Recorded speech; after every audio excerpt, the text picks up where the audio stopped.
Allrounder media देखने वाले सारे दर्शकों ने राम राम भाई। मैं थारा हरियाणी पत्रकार मास्टर संत पांचाल फिलहाल भी मैं मौजूद हूँ बालसी गांव में और एक भव्य त्रिशूल यात्रा निकली है और यहाँ पर बड़े बड़े स्टार पहुंचे। बातचीत करेंगे आखिर क्या उद्देश्य है इसका जो यात्रा निकलने जा लग रही है। दीप सिंह भाई है और बिंदु दनोता सुपरस्टार है नवीन बालसी है। बातचीत करेंगे आखिर क्या इसका मकसद है, क्या इसका उद्देश्य है। देखिए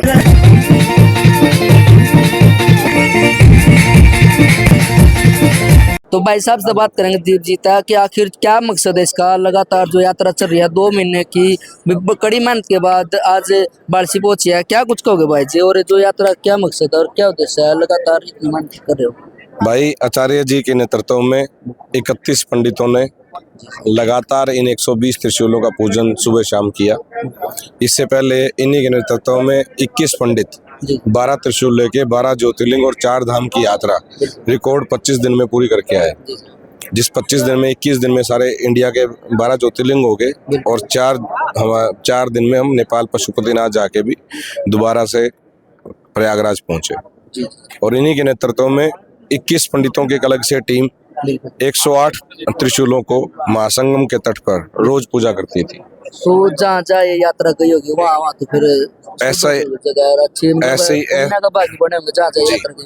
तो 12 ज्योतिर्लिंग 4 धाम हमने 25 दिन में किए नेपाल पशुपतिनाथ के साथ और 12 त्रिशूल वहाँ थे। 108 की नियमित पूजा प्रयागराज में थी। अब 120 त्रिशूलों को लेके आचार्य जी के नेतृत्व में 31 पंडित प्रयागराज से दिल्ली रवाना हुए हैं और 25 मार्च से लेके आगामी 6 जुलाई तक 108 त्रिशूल देश में और 12 त्रिशूल विदेशों में स्थापित होंगे। विदेशों तक जाएंगे जी। जो त्रिशूल आए हैं अलग अलग स्थापित होंगे। जी बिल्कुल। तो धन्यवाद जी, धन्यवाद भाई जी इतनी जानकारी देने के लिए। और जानकुल जी क्या कुछ कहोगे आचार्य जी, क्या इसका फल है, क्या इसका मकसद, क्या इसका उद्देश्य। सर मैं डॉक्टर संजीव पानीपत से हूँ पटियाला से और ये सारी मेरी 31 पंडितों की टीम है और दीप सहाय जी के जी ठीक है और नवीन नयन जी और राजेश यादव जी के द्वारा एक IMPC जी ठीक है यानी इनका CSR फंड होता है जी जो यूज करना होता है। बिल्कुल। तो इन्होंने एक बहुत बड़ा काम किया देश के लिए जो हर कोई नहीं करता।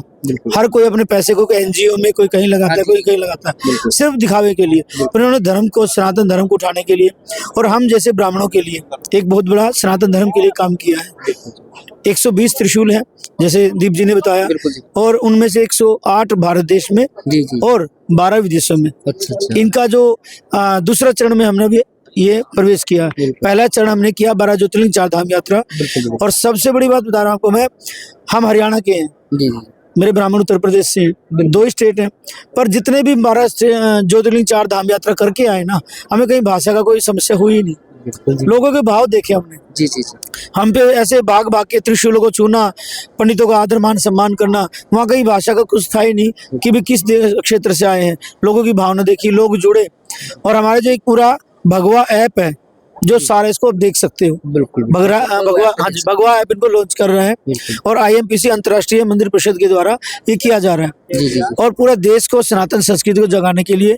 और मेन बात बता रहा हूँ आपको मैं कि जो युवा बिल्कुल आज की जनरेशन, छोटे बच्चे हमारे पहले पेट से अभिमन्यु पैदा होते थे, अब क्या कंप्यूटर पैदा हो रहे हैं। छोटा बच्चा भी मोबाइल को ऐसे चलाता है, परंतु जब वो थोड़ा बड़ा होगा, कॉन्वेंट स्कूल हो गए, पढ़ाई उसको पता नहीं, धर्म कर्म पूजा पाठ उनको पता नहीं। सबसे बड़ी बात है सर का जो काम, दीप सहाय जी का जो मेन मकसद है, क्योंकि इनकी पत्नी है सिख, ये है चौधरी साहब जाट, तो इनका जो मेन ये सारा शुरू करने का जो मेन मकसद था, उन्होंने कहा कि मेरा बेटा गुरुद्वारा में गया, तो गुरुद्वारा में जाके उन्होंने बहुत साफ सफाई मिली। ठीक है। और इनसे पूछता है कि पिताजी ये क्या है, कि बेटे भगवान का घर है। फिर हम लोकल हैं तो शिवरात्रि में जैसे मंदिर भी जाते हैं, तो वहाँ पे जो हाल देखा, साफ सफाई नहीं। मान लो देवालयों का आप मंदिरों में गांव में जाते हो बहुत कम मिलता है, तो कहना पिताजी ये क्या है, कि बेटा ये भी भगवान का घर है, कि वहाँ इतनी साफ सफाई, इतनी भक्ति भाव और यहाँ पे ऐसा क्यों नहीं। तो इनके मन में कहीं ना कहीं एक चीज थी। बिल्कुल। जो उन्होंने इतना बड़ा ये रचा है ये सारा कार्यक्रम, उस भगवान की भक्ति भाव इनके अंदर जगी, भोलेनाथ की कृपा हुई और ये महासंगम यात्रा। फिर हमने देखा अभी ऐसी जगह से गुजर के आए हैं, आपने संभल का सीन सुना होगा। अयोध्या से निकले हम, प्रयागराज से, अयोध्या से और बदायूं मेरठ से होते हुए। हाँ जी चलो। हाँ तो ये निकला ना, तो मतलब वहाँ मुस्लिम भी भाई थे, सब कोई था। और इतने अच्छे से यात्रा संपन्न हुई। हाँ जी, हर हर महादेव। सनातन के लिए सदैव तत्पर रहने वाले मेरे बड़े भाई नवीन नैनवालसी, डॉक्टर नवीन नैनवालसी लगातार मेहनत कर रहे हैं और बातचीत करेंगे आखिर जो त्रिशूल यात्रा निकाली है भव्य, उसका क्या मुख्य कारण था और क्या इसका उद्देश्य है और क्या इसका फर्क पड़ेगा, क्योंकि बहुत सारे लोग हैं जो महाकुंभ में नहीं गए, उसका फल किस तरीके से मिल सका, बातचीत करेंगे। नवीन जी बताओगे तो नमस्कार भाई जी, राम राम। सबसे पहले आपका नमस्कार। आप यहाँ पर पहुंचे। तो क्या कुछ यात्रा का मकसद है और कैसी यात्रा रही? मैं बताता हूँ। ये यात्रा अंतर्राष्ट्रीय मंदिर प्रबंधक परिषद जो कि हमारी ऑर्गेनाइजेशन है, उसका मैं हूँ राष्ट्रीय महामंत्री संगठन। मेरा नाम है डॉक्टर नवीन नैनवालसी। ये यात्रा मैं अपनी सोच और समझ के अनुसार बताता हूँ। ये 21 दिनों में 12 ज्योतिर्लिंग, 4 धाम, 12 शक्तिपीठ बाबा भोलेनाथ महादेव की कृपा से संपन्न हुई। क्योंकि आज तक मेरी सोच और विचार के अनुसार ऐसी इतने कम समय में यात्रा कभी भी नहीं हुई। और मेरे आदरणीय है दीप बड़े भाई जो कि राष्ट्रीय महामंत्री है इस संगठन के और इस यात्रा के हैं संयोजक और आयोजक, और हमारी पूरी टीम, और साथ में हमारी ये पूरी पंडितों की टीम, पूरी की पूरी सभी साथियों ने, सभी पंडितों ने 12 के 12 ज्योतिर्लिंग, 4 धाम, 12 शक्तिपीठ, 37 नदियों में स्नान करके बाबा भोलेनाथ को रुद्राभिषेक पूरी विधि विधान से पंडितों ने वहाँ पर हमारे साथ किया। और वो यात्रा संपन्न करके उसके साथ ही हमारे 108 त्रिशूल जो कि प्रयागराज में जोशी एरिया में हमारे आदरणीय दयानंद सरस्वती जी महाराज जी का आश्रम है, वहाँ पर 108 त्रिशूलों को 21 पंडितों द्वारा डेली पूजा अर्पण की गई और 12 त्रिशूल हमारे साथ पूरी यात्रा में थे। टोटल हुए 120 त्रिशूलों की हमने सेकंड यात्रा अभी प्रयागराज से शुरुआत करके अयोध्या गए, लखनऊ गए, बदायूं गए, हरिद्वार गए। हरिद्वार के बाद हम चंडीगढ़ गए और चंडीगढ़ से कल यात्रा कुरुक्षेत्र पहुंची और आज कुरुक्षेत्र से करनाल होते हुए ये यात्रा गंगा एचरी बाड़सी यहाँ पर पहुंची। यहाँ पर सभी साथियों ने मानव सम्मान दिया। आदरणीय आस पड़ोस के सभी गांव यहाँ पर पहुंचे, सभी ने आशीर्वाद देने का काम किया। इस यात्रा का कल का जो कार्यक्रम हो पानीपत से सोनीपत होते हुए जींद जाएगा और आने वाली 25 मार्च को तालकटोरा स्टेडियम के अंदर और एक सुप्रसिद्ध कलाकार हैं कैलाश खेर जी, वो भी इस कार्यक्रम में पहुंचेंगे। मैं आप मीडिया के माध्यम से जहां तक भी मेरी आवाज जाती है, जो शिव भगत है, सनातन धर्म को मानते हैं और हिंदू धर्म में जन्मे हैं, सभी से मैं निवेदन करना चाहूँगा आने वाली 25 तारीख को उस कार्यक्रम में भी पहुंचे। पूर्ण भारतवर्ष से और भारत विदेशों में जो हमारे हिंदू धर्म के साथी रहते हैं सभी उसमें आमंत्रित हम उनमें कर रहे हैं।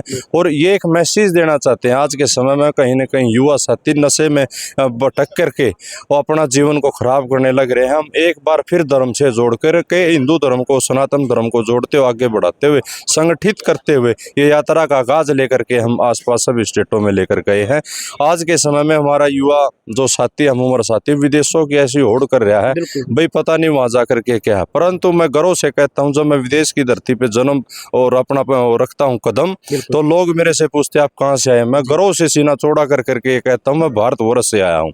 वो इस भारतवर्ष को इस रूप में देखते हैं, देवभूमि है, यहीं पर महादेव का एरिया है। ये 12 ज्योतिर्लिंग, 4 धाम, 12 शक्तिपीठ और अनेकों ऐसे धार्मिक स्थल है। लोग तो विदेशों से यहाँ पर आते हैं धर्म की नगरी में, देवभूमि में दर्शन करने, परंतु अपने युवा साथी कहीं ना कहीं इतिहास से भटक चुके हैं। कहीं ना कहीं उनको आगे समझाने की जरूरत है, धर्म को आकर्षित करने की जरूरत है। और ये यात्रा से जुड़ करके हम सभी को एक मैसेज देना चाहते हैं, सभी साथी इसमें जुड़े और अपने तालकटोरा आने वाले समय में वहाँ पर भी पहुँचे। और इसके बाद जो हमारा थर्ड यात्रा को लेकर के चलेंगे, जो हमारे 120 त्रिशूल है पूरे संसार में जहाँ पर भी प्राचीन मंदिर है उनमें स्थापित करने का काम करेंगे, चाहे ऑस्ट्रेलिया, पेरिस, स्विट्जरलैंड जहाँ भी होगा। और पूरे भारत में प्राचीन मंदिर जहाँ पर होंगे वहाँ सभी पंडितों से सलाह लेकर के सभी के टीम के साथ मिल करके हम 120 के 20 त्रिशूलों को स्थापित करने का काम करेंगे। अच्छा नवीन जी, निःशुल्क रहेगा जो भी मतलब बिल्कुल निःशुल्क रहेगा, सभी बिल्कुल आप सभी का स्वागत है। सभी के लिए वहाँ पर भोजन की व्यवस्था, रहने रुकने की व्यवस्था तालकटोरा स्टेडियम में 25 तारीख को आप मीडिया के माध्यम से भी मैं निमंत्रण दूंगा और वहाँ प्रोग्राम 6 बजे का है।